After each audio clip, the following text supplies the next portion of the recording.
Every 26,000 years, our solar system passes through the 12 zodiac signs.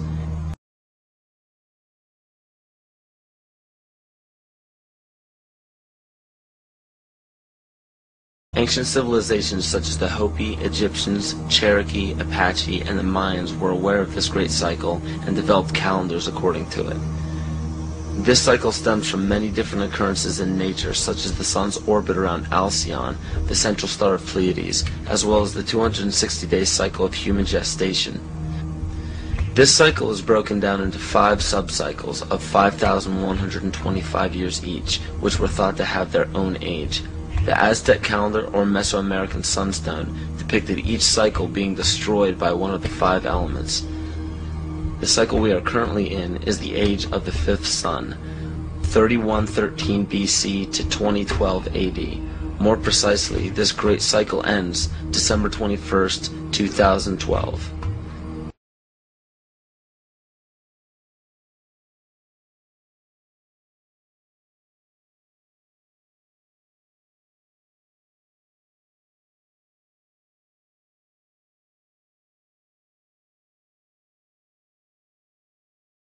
Or Earth, which we are currently in now, is also known as the movement, shift, evolution, and consciousness.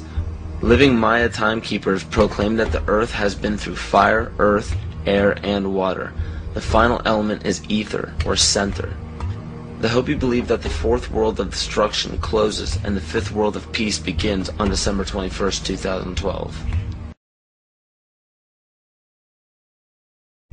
The Great Cycle is broken down into what the Mayans believed to be 13 Bactans. Earth began its 13th Bactan in 1618, which was known as the Triumph of Materialism, as well as the Time of Great Forgetting, in the prediction that humanity will lose the awareness of their true bond with nature by means of external possessions. This is where ego and domination became the predominant ambition of the civilized world. Not surprisingly, this time frame was precisely when the worldwide coordination of Pope Gregory XIII forced the 12-month calendar as well as the first mechanical clock onto indigenous peoples. This is what's known as the error in time.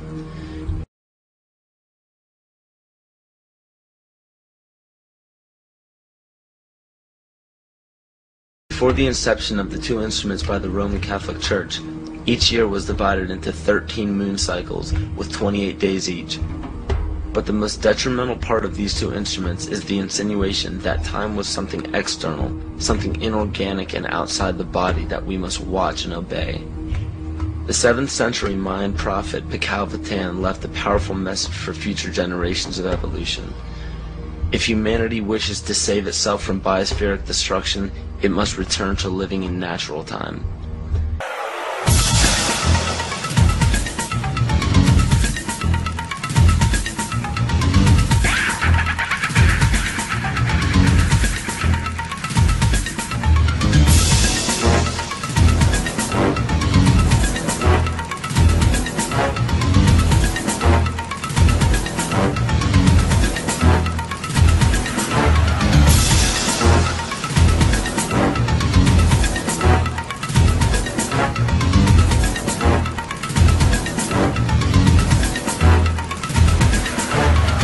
He also foretold of our accelerated technological society and of the damage of our collective divergence from natural law in exchange for material values.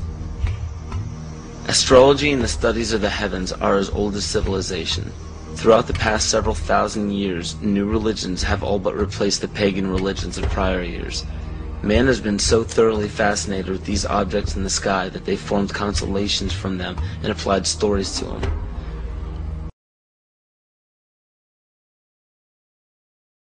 In Greek mythology, these were personified as the gods.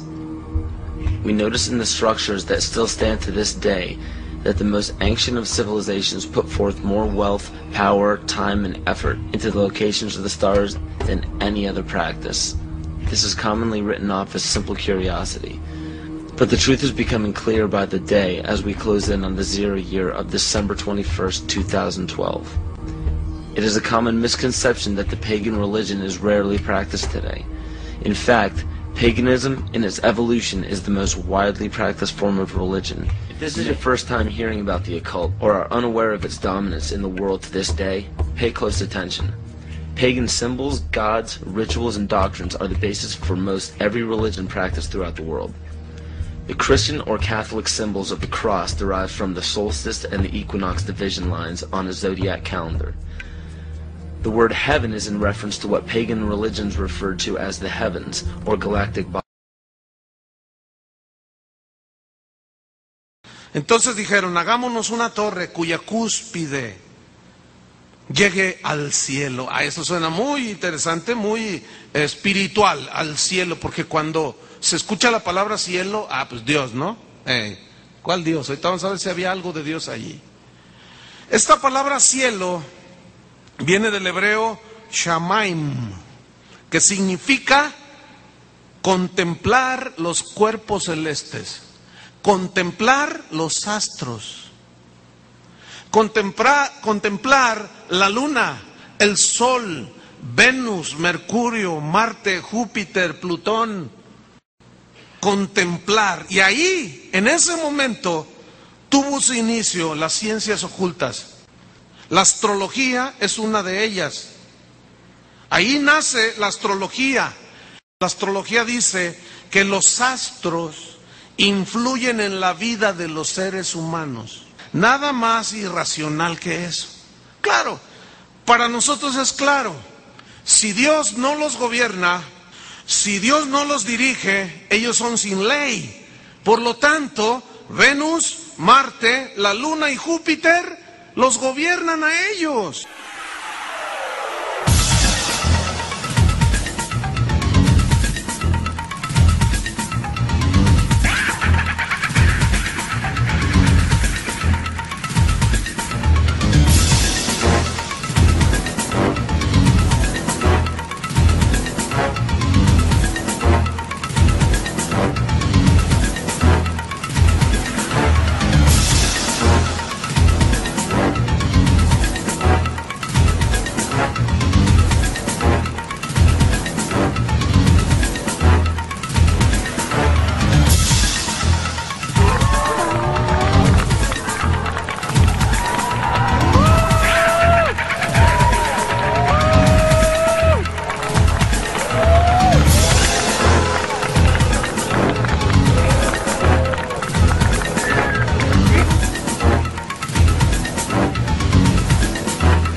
What is at stake is more than one small country. It is a big idea, a new world order.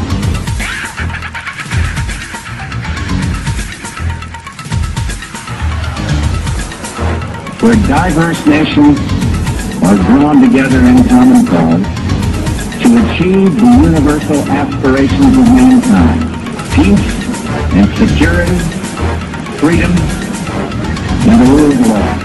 Out of these troubled times, our fifth objective, a new world order, can emerge.